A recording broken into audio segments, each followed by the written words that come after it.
हाँ जी, आज हम पढ़ेंगे future continuous tense. Future continuous tense का जो फॉर्मूला होता है, पॉजिटिव सेंटेंस का पढ़ेंगे पहले। तो पॉजिटिव सेंटेंस का जो फॉर्मूला होता है, पहले आएगा सब्जेक्ट, उसके बाद में सेल या विल, इन दोनों में से एक लेना है। सेल कहाँ लेना है मैंने पिछले आपके चैप्टर में बताया था, फिर बता रहा हूँ कि आई और वी के साथ में सेल लेना है, बाकी के साथ में विल लेना है। उसके बाद में क्या लगाना है, बी। ठीक है, उसके बाद में वर्ब में आईएनजी, उसके बाद में शेष वाक्य। तो subject shall will plus be plus verb में आईएनजी प्लस शेष वाक्य। अब इसको लेंगे नेगेटिव फॉर्मूला। नेगेटिव फॉर्मूला में सब्जेक्ट आ गया, उसके बाद में सेल या विल में से एक लेना है, उसके बाद में क्या लगाना है, नोट। यहां ध्यान देना, हम सेल भी विल भी लगाते हैं तो इनके बीच में नोट लगेगा, उसके बाद में बी आएगा। ठीक है, उसके बाद में वर्ब में आईएनजी प्लस शेष वाक्य। ऐसे हम इंटरोगेटिव लेंगे तो इंटरोगेटिव के लिए पहले क्या आएगा, हेल्पिंग वर्ब बाहर आ जाएगी। हेल्पिंग वर्ब अपने पास क्या है, सेल है या विल है। उसके बाद में क्या लेना है, सब्जेक्ट। उसके बाद में अब सेल या विल तो बाहर ले लिया हमने, वहां सब्जेक्ट आ गया, फिर क्या बचा बाहर टुकड़ा, बी, तो बी वापस लिख दो। उसके बाद में क्या लिखना है, वर्ब में आईएनजी प्लस शेष वाक्य और लास्ट में इंटरोगेटिव साइन। तो सेल या विल प्लस सब्जेक्ट, उसके बाद में बी, उसके बाद में वर्ब में आईएनजी, उसके बाद में शेष वाक्य जो भी बचता है उसी के अंदर वो लगा दो और लास्ट में इंटरोगेटिव मार्क लगा दो। अब इसके कुछ एग्जांपल्स देखते हैं समझने के लिए कि हमारा फॉर्मूला इस पे अप्लाई होता है क्या। तो हमने सेंटेंस लिया पॉजिटिव सेंटेंस का, she will be working at the time.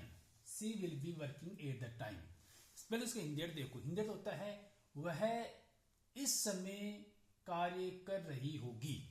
वह इस समय कार्य कर रही होगी, फ्यूचर में बोल रहे हैं कर रही होगी। अब हमें पॉजिटिव सेंटेंस में क्या है, पहले क्या लेना है, सब्जेक्ट, तो हमने सी सब्जेक्ट ले लिया। फिर क्या लेना है, सेल या विल में से लेना है, तो हमने विल ले लिया, सी के साथ में विल आता है। उसके बाद में क्या आएगा, बी, तो हमने बी ले लिया। उसके बाद में वर्ब में आईएनजी, तो वर्किंग आईएनजी हो गया। उसके बाद में बचा हुआ सेंटेंस, ये पार्ट, ये जो बचा हुआ सेंटेंस था ये यूज कर लिया और लास्ट में फुल स्टॉप लगा दिया। अब एक देखते हैं सॉरी इस नेगेटिव का। नेगेटिव का फॉर्मूला क्या है, subject shall will plus not be verb में आईएनजी प्लस शेष वाक्य।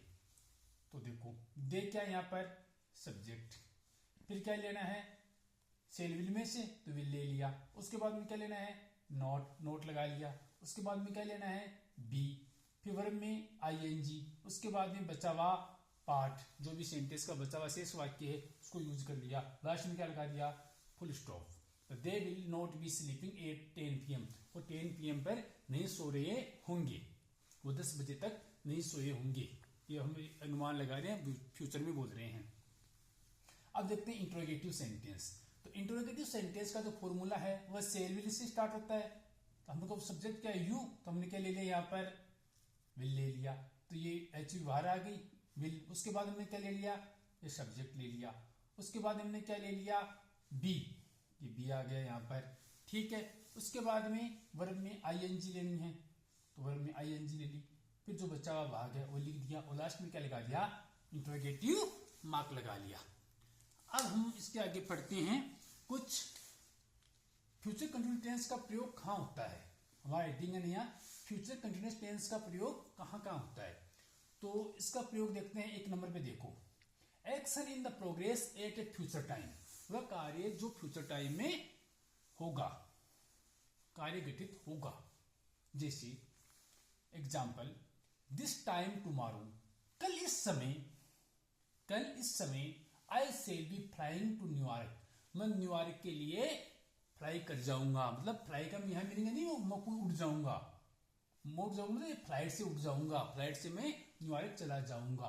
किस टाइम चला जाऊंगा, एट दिस टाइम टुमारो, कल इस टाइम में न्यूयॉर्क के लिए रवाना हो जाऊंगा, मतलब निकल जाऊंगा, उड़ जाऊंगा प्लेन के द्वारा। अगला प्रश्न है, दूसरा इनका प्रयोग करते हैं, प्लान और एक्सपेक्टेड फ्यूचर एक्शन। कोई फ्यूचर प्लान हम बनाते हैं कि हम फ्यूचर में ऐसा प्लान बनाए या कुछ कोई एक्सपेक्टेड एक्शन हो, इसके लिए हम इसका प्रयोग करते हैं फ्यूचर कंटिन्यूअस टेंस का।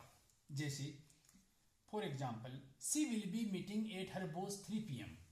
वह 3 बजे अपने बॉस के साथ मीटिंग कर रही होगी। अब 3 बजे बॉस के साथ मीटिंग कर रही होगी, या इस चीज का सेंटेंस का अर्थ ऐसे भी ले सकते हैं कि वह 3 बजे अपने बॉस के साथ मीटिंग करेगी। ठीक है, अगला हम देखेंगे पोलाइट इंक्वायरीज और अबाउट प्लान्स। हम किसी से पोलाइट रिक्वेस्ट करते हैं तो किसका प्रयोग करते हैं? फ्यूचर कंटिन्यूअस टेंस का। For example will you be joining us for dinner. Will you be joining us for dinner. क्या तुम हमारे साथ डिनर करोगे? हमारे डिनर, जो हम डिनर पार्टी कर रहे हैं उसको ज्वाइन करोगे? तो ये पोलाइट रिक्वेस्ट कर रहा है। पोलाइट रिक्वेस्ट करते हैं तो किसका प्रयोग करते हैं? विल का यूज करते हैं। ठीक है, अब कुछ हम ध्यान देने योग्य बातें। Some time adverbs are used in future continuous tense. कुछ एडवर्ब्स हैं जो फ्यूचर कंटिन्यूअस टेंस में प्रयोग ली जाती है। टाइम वर्ड है, उनका हमें ध्यान रखना होता है। ये टाइम वर्ड है, टाइम एडवर्ब्स है।